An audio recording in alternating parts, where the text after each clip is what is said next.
Hello, this is Hope Rosky, subbing in for Mike Briggs today with Briggs on Books. And today we have a graphic novelist with us. His name is Ryan Poirier. Ryan, welcome to the show. How are you?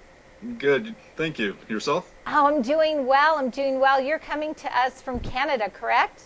Yep. Excellent. Well, Ryan, you have two series that are out right now. And I tell you what, the rage really is amongst today's youth I see and into even young adults and even coming into around my age group in the 60s are these graphic novels. And it's, for those of us who grew up with cartoons, this is just a great continuation. And of course, as we know, many young adults are into that, and you have two that are really popular right now. One is called The Herd and the other one is called Farm Freaks. Both of them have different takes, but I'd really like for the viewers to know before we get into it is how you developed into The Herd. Like, what gave you the idea for this particular graphic novel? Well, I mean, I've always liked creating my own comics, my own stories, my own characters, and I had worked on a few other stories that were a little bit more dark or a little bit more serious, but that kind of focused more of adult kind of genre. So I wanted to get more into cartoon, and the inspiration behind this one was, I mean, it's a superhero comedy, so it's making fun of the saturated superhero market but at the same time bringing something new to the table, just in the way that it's very meta of itself.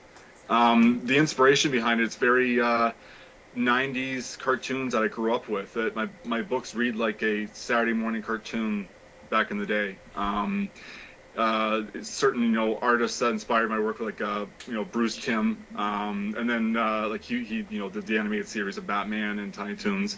So that kind of art style and animation, Animaniacs, Ninja Turtles, Eek the Cat, those were all that kind of style and humor I kind of was very inspired by in my writing. So it's very off the wall and slapstick, ridiculous at times. There's a character who can just make ice cubes and he's a penguin, so that's his power. So he's a side character, but it's very meta of itself.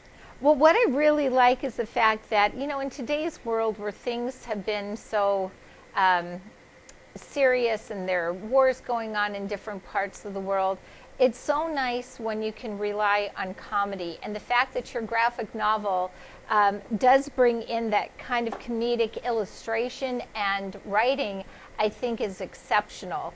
Why did you decide to get out of the dark and go more into the comedy? Well, the biggest reason is I had a flood and I lost all my work, so so I Well, kind of that had could to be a start over reason why regardless. right there, right? But I mean, it's still a book I want to do in the future, but it was restricting my audience. It was strictly for adult storyline, and when I looked at all my stories I created based on the ones that I wanted to pursue and actually publish before other ones, the majority of them are written for all ages. And so I'm just like, well, I'm really getting rid of the target audience that I like to write for, and that's kids' books. So I kind of went to that direction more, especially too, because I have two daughters of my own. So 6 and 3, and 3-year-old's not reading it yet, but my 6-year-old, she's read my books and she's really enjoying them. So, but there's a lot of adult humor in there as well. Again, growing up with cartoons where as a kid I might see a joke on, for example, Animaniacs, where it's a celebrity based joke. Didn't get it as a child, but now that I'm an adult, I watch it again and I was like, oh, I get it now. So It's interesting how that seems to morph to a degree, because I can think back of things that I used to watch even in a television show. And back then, yeah, maybe I chuckled, but now I can really belly laugh because the humor is so, one can connect with it. There's that connectivity that you can have within that. And I think that's why, these graphic novels, these are, for people who are into adult, kind of cartoon, this really brings it in.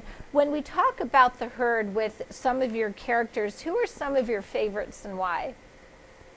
the main character, Fox Kennedy, or his superhero alter ego, Fantastic Fox. He's kind of the embodiment of the stereotypical cartoon character. His power, after the story's about some contaminated fruit juice that gives this family and a whole city powers and problems. And his is he's fantastic at everything he does. He's kind of has the physics of like a cartoon character. You know, he's fantastic at walking. He'll keep walking even off the cliff as long as he doesn't look down. Kind of that kind of mentality. He sees something, he's instantly the best at it. He can't die 'cause he's fantastic at living. His only weakness is pineapple. It makes him vomit uncontrollably. And I don't know Uh-oh. why I picked that because I like pineapple, so I don't know. But I know the controversy of it being on pizza. So that character particularly was what was the captain of this book because I wanted to create a character who just is I like anthropomorphic characters to begin with, and foxes are my favorite animals. So growing up watching Bugs Bunny and turtles, they're all anthropomorphic. Whereas this story, it's not like he started off as a human, became a fox. He just is a fox. I see. And it's just I don't know. He was fun to draw. He was fun to write for. He kind of embodies my random off the wall personality that if you really know me, it's there. And so that character, along with my other series, Farm Freaks, Curdled the cow. He's kind of the same idea, but he's a cow. But his thing is he can helicopter his nipples and fly.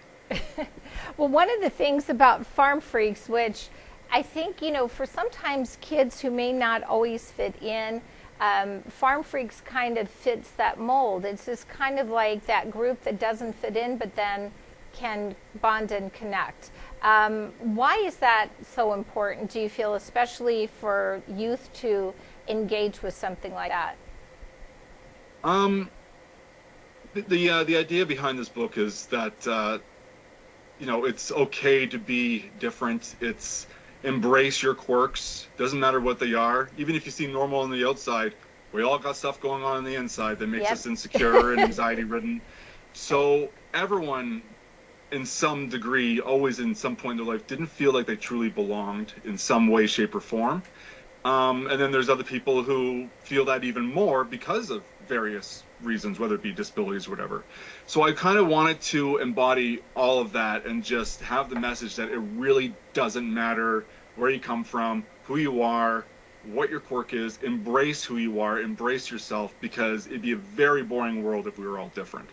And I couldn't agree. I couldn't agree more. I think it's wonderful as somebody who is If we were all the same, growing world, we're all the same. Sorry, not different. right. And I mean, as somebody who was in the education field, not only as a classroom teacher, but as a media specialist / librarian, I can tell you that there aren't even enough of books like that for kids out there today. There needs to be more. And the fact that in a graphic novel you're putting that together, I think that speaks mountains. Tell me a little bit about your website, because I know you sell cool merchandise there too, and it's a great way for people obviously to pick up the graphic novels as well.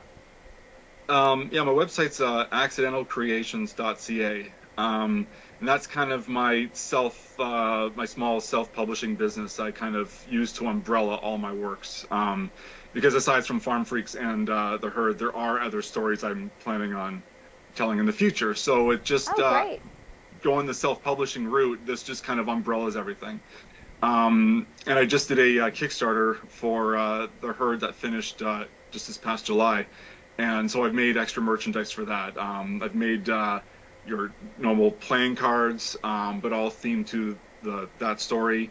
A coloring book, a behind-the-scenes biography about the book that kind of goes into more detail about, because this book took about 20 years to kind of put together between rewrites and redesigns and going off of that, focusing on that and focusing on a darker story, then coming back to it.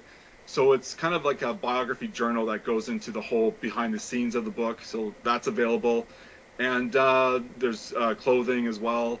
So it's just kind of expanding that merchandise. And the Kickstarter, which was a successful one, really helped with that. I think that's, Ryan, I think you have such a great um, not only product just in your literature, but the fact that you have a website that, kids can get like the coloring books and shirts and things like that. Even adults, are into this and they can get the merch too, which is really great. Before we close out here, were you one of those kids in school that was like a doodler, or like what really brought you in this direction?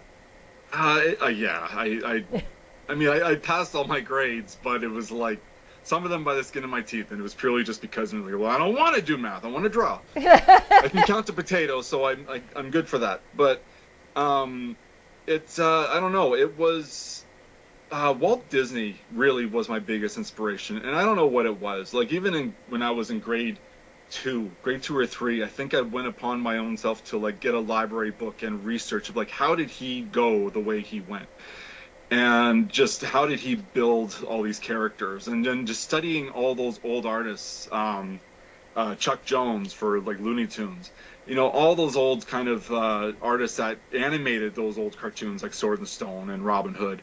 Those are the ones I grew up on, and it was just instantly inspiring. And then I don't know, I think it was around like when I was in grade 5, we were given an assignment to write a comic strip, and it just went from there. I tried it that one first time I drew a comic strip, and it just became a drug for me, that lack of better term. And I became just addicted to creating stories and writing and drawing. And at one point I did work for Chorus Entertainment, and I got to work on other IP like Bearstein Bears and Beyblade and stuff, and that was an amazing honor. But in the end, I was still hankering to just tell my own stories and get my own characters as household names, and so it's been a journey to do that ever since. Well, your journey has paid off, and Ryan Poirier, I thank you so much for joining us today. Again, Ryan has a couple of graphic novels out in the series of The Herd and Farm Freaks. And again, can you tell the viewers your website? Accidentalcreations.ca. Check it out, folks, because it's definitely worth the view and worth the read. This is Hope Rosky, subbing in for Mike Briggs with Briggs on Books. Thank you so much. Thank you.